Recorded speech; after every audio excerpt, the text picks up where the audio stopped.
Результаты первого дня мероприятия глава Ингушетии также обсудил и с заместителем полпреда при президенте России в СКФО Максимом Владимировым.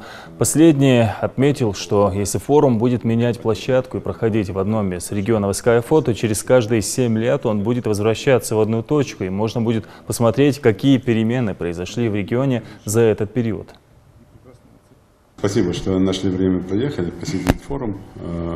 Мы в этом году проводим вне Ставропольского края форум, и от нас, уже от республики, оно пойдет дальше по регионам Северного Кавказа.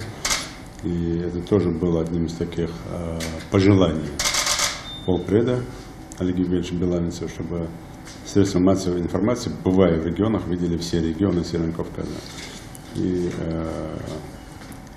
участие ваше, участие завтра уже второго заместителя на форуме, это, конечно, придает форуму статус, тем более форум был создан под эгидой аппарата полпреда и поддержан аппаратом полпреда. И сегодня он успешно развивается.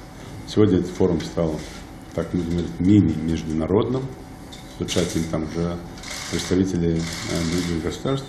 Я думаю, что в следующие годы этот форум приобретет еще большую значимость. Во-первых, огромное вам спасибо за все ваши инициативы и привлечение СМИ в Ингушетию.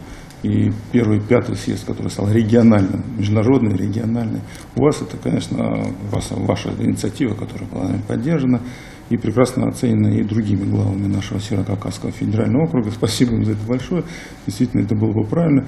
И не просто так различные саммиты, если мы посмотрим по России и по миру, они проводятся в различных местах, чтобы подсветить, поднять, чтобы действительно люди с открытыми глазами, с душой и сердцем приезжали на Кавказ и видели, что Кавказ действительно изменился.